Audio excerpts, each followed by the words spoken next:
Hello, guys. Welcome back to Ask Nutritionist Deepa. Thank you for joining. I am going to get right into our episode today, but I hope you all are doing well.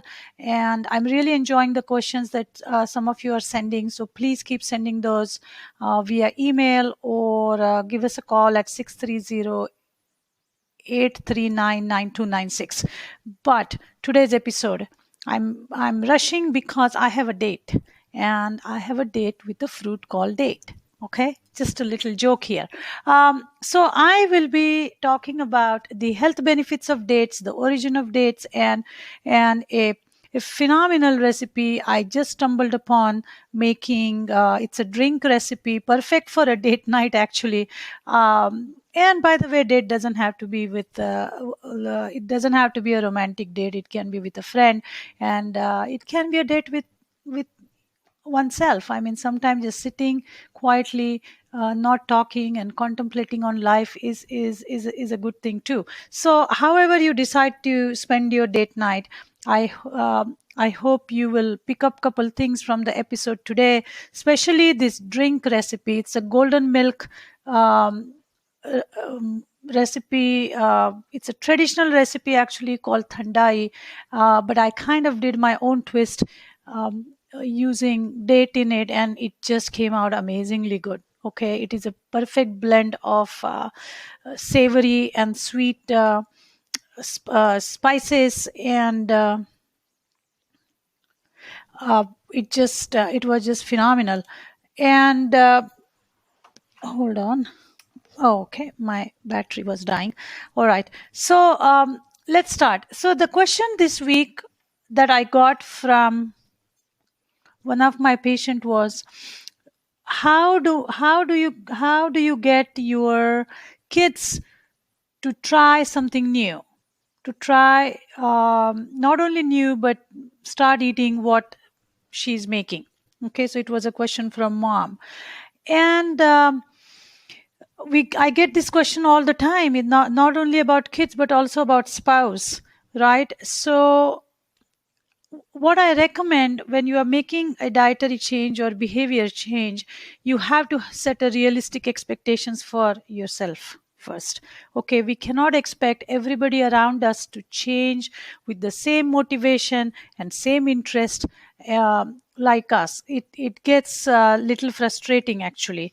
So what we need to do, you get into it slowly. So the first and most important thing when we are trying to change our eating habits is to not bring the junk in the house. Okay, if it is around, we are going to indulge.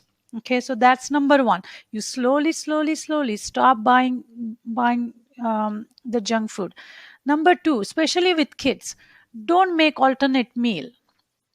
If they refuse to eat, and if they want mac and cheese or chicken nuggets, and if you had made some nice recipe or dish, just don't give them that option that you are going to make an alternate meal that they like all the time. Once in a while it will be okay, but kind of get them used to this idea that it's the dinner is for the whole family, and we are slowly going to try something new. And if you're going to try a new recipe, what I would recommend, involve these kids in the preparation of that recipe. Okay, so allow them to touch a new vegetable, allow them to select a vegetable or a fruit that you're going to try, allow them to smell it, allow them to wash it, allow them to chop it. Make them familiar with the texture and the flavor and the concept of what food is. Okay, you would be surprised how many kids still don't know where our food comes from. It's a issue we have when we are surrounded by everything packaged. So expose them to real food, allow them to experience the real food just by touching, smelling, washing, chopping, like I said, and slowly they will start getting comfortable with the idea of eating healthy, and will work, and hopefully it will work with your goal as well. So one more observation I have made while talking to my patients with or families rather is that many times parents make a negative remark about eating healthy. They may say, "Oh, eating health. I'm eating healthy because I want to lose weight," or, "Oh, my mom always, you know, remarked on my weight, or my parent or my friend, people are make remark on my weight, and that's why I want to eat healthy." And that kind of puts a negative spin on this message. Okay. Um because we want to associate healthy eating with good health. Okay, I understand weight loss is one of the objective, but once we start establishing healthy habits, weight loss will occur. Okay, so how you package your message as to why we are trying to change the eating habits is extremely important. Number two, do not make negative remarks about the food that you used to hate as a kid. Okay, kids are extremely smart. They remember sometime only negative things. Okay, so if you say, "Oh, we are going to try asparagus. When I was small, I hated it myself." Oops! Immediately you have validated that it's okay to hate asparagus for a long time, and then one day you are going to be an adult and you will start making a change. It doesn't work that way. We want to associate healthy eating again with a positive message or positive energy into it. So that's pretty much my message about how do you get your family or your picky eaters to kind of step into the concept of eating healthy. All right, now let's get back to the exciting part of my date, or the date that I'm having with the fruit date.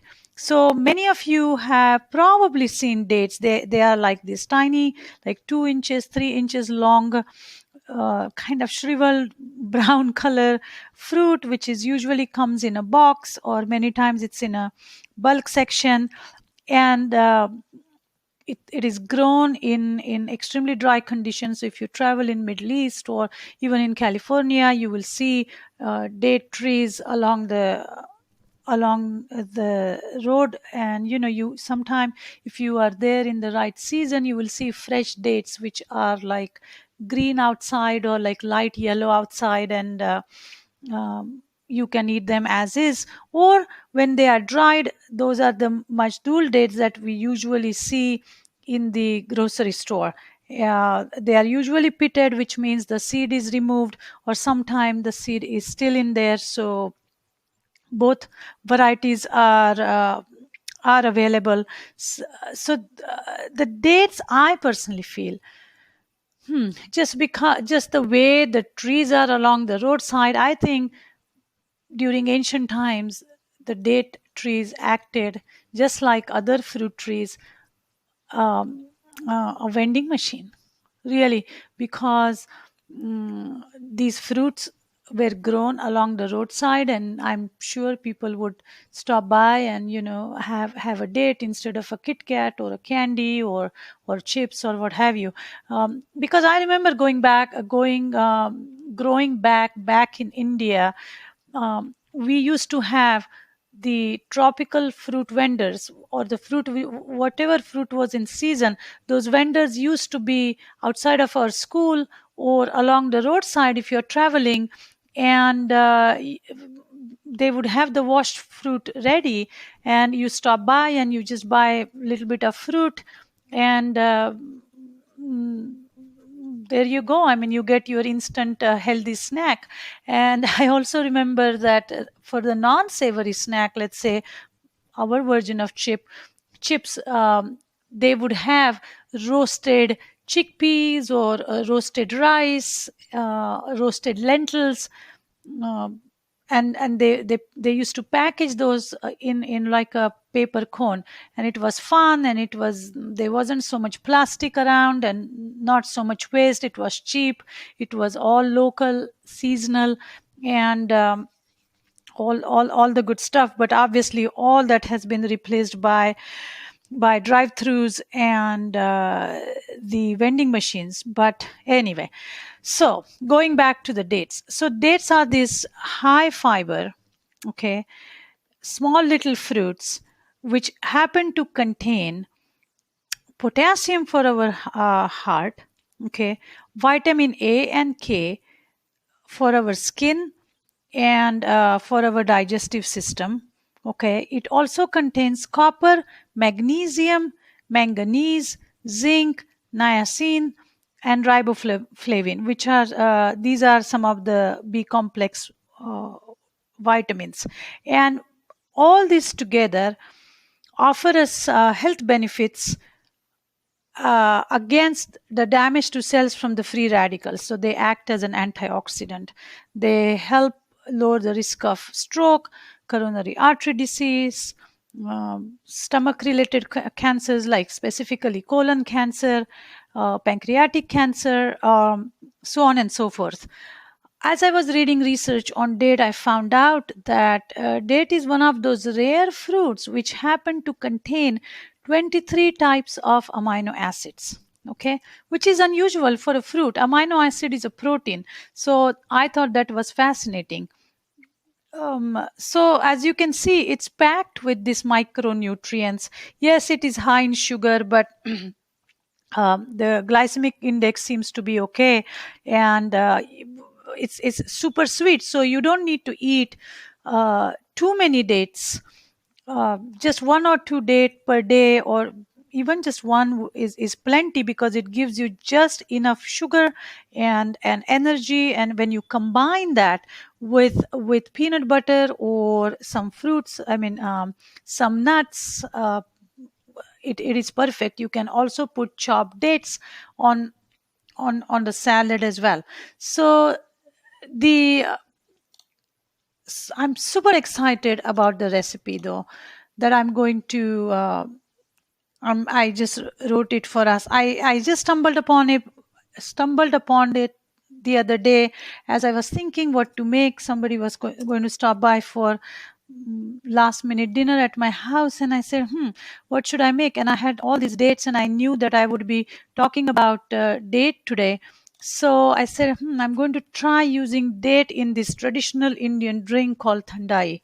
Okay, now in India, this drink is offered during month of March and April, which is super hot, which is not true here.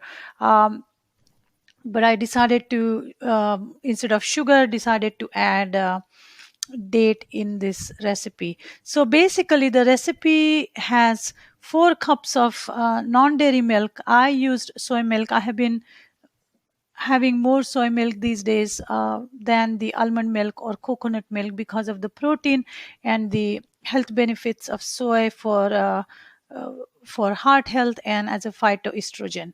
Maybe one of these days I will do a episode on soy.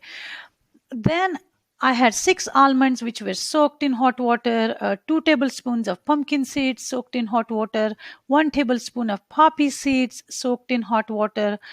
I used 1 to 2 dates. They were small, or small to medium sized dates. If it is too big, then just use one. Now, the spice mix here gets really interesting because it has 1 teaspoon of fennel seed, 3 cardamoms or 1/4 teaspoon of cardamom powder, 4 black peppercorns, okay, 2 to 3 saffron threads, optional, 1/8 teaspoon of turmeric, half a teaspoon of rose water, and make sure you buy 100% organic. Usually it is from Morocco, and it should be food grade. I bought mine from Amazon. And 1 teaspoon of pistachio for garnish. Okay, and the recipe is super simple. You soak your almonds and seeds, and you have to drain the almonds, so which means you get rid of the water and save the pistachios on the side for garnish. But otherwise, blend everything else, all the spices, And as you can see, the spice blend is a perfect mix of some savory and non-savory spices. I mean, cardamom, fennel, uh, are a little bit on a sweeter side, but black pepper and black pepper is little, not little, but quite spicy. And then we have turmeric and rose, but somehow this combination comes together. So you put all the ingredients in a blender and blend it at a high speed until it's thoroughly mixed and frothy. And then I served it chilled in a tall glass, and I had some pistachios on top, and it was a perfect, as you can see, this is a perfect dessert for a date night, no matter whom you are having your date with. Okay, so I hope you guys will try this recipe. Give me some feedback. Stay in touch. Send me your questions, and until then, goodbye and take care of yourself. And I will talk to you soon. Thank you.